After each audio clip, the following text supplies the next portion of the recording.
পুরো নৈহাটির বড় মার মতো করেছে। ফার্স্ট টাইম হলো না এরকম এত বড়, ফার্স্ট টাইম করেছে এরকম এত বড় ঠাকুর মা কালী। চলো তোমাদের দেখাই। ঠিক আছে, অবাক হলে নিশ্চয়ই কথাটা শুনে। হ্যাঁ, অবাক হবারই কথা, কারণ নৈহাটির বড় মা চন্দননগরে কি করে আসবে? আরে তোমরাও দেখো, তোমরাই বুঝতে পারবে যে আমি কিছু ভুল বলছি না ঠিক বলছি।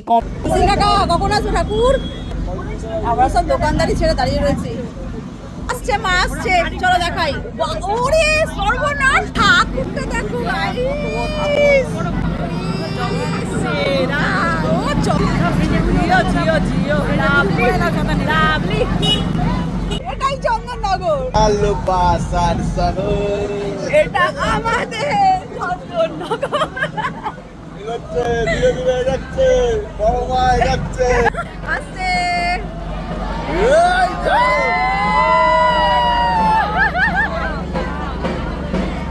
ধীরে ধীরে যাচ্ছে।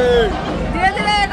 সবই ঠিক ছিল, কিন্তু মাঝখানে এই বৃষ্টিটা, এই ঝোড়ো হাওয়াটা হয়ে সবটা যেন মনে হলো ভেস্তে দিয়েছে। তবে বৃষ্টি হচ্ছে হোক, আমরা চন্দননগরবাসীরা কিন্তু হার মানতেও কখনো শিখিনি। এর বিদায়ের সময় বৃষ্টি হচ্ছে বলে যে আমরা মাকে হাসি মুখে বিদায় দেব না, এমনটাও কিন্তু নয়। তাই এই বৃষ্টি আমাদেরকে কোনোভাবেই আটকাতে পারবে না। আর আমরা চন্দননগরবাসীরা ছাতা মাথায় দিয়ে হলেও কিন্তু মায়ের বিসর্জন এইভাবেই প্রতি বছর করে যাব। জয় মা কালী, রক্ষা করো সবাইকে।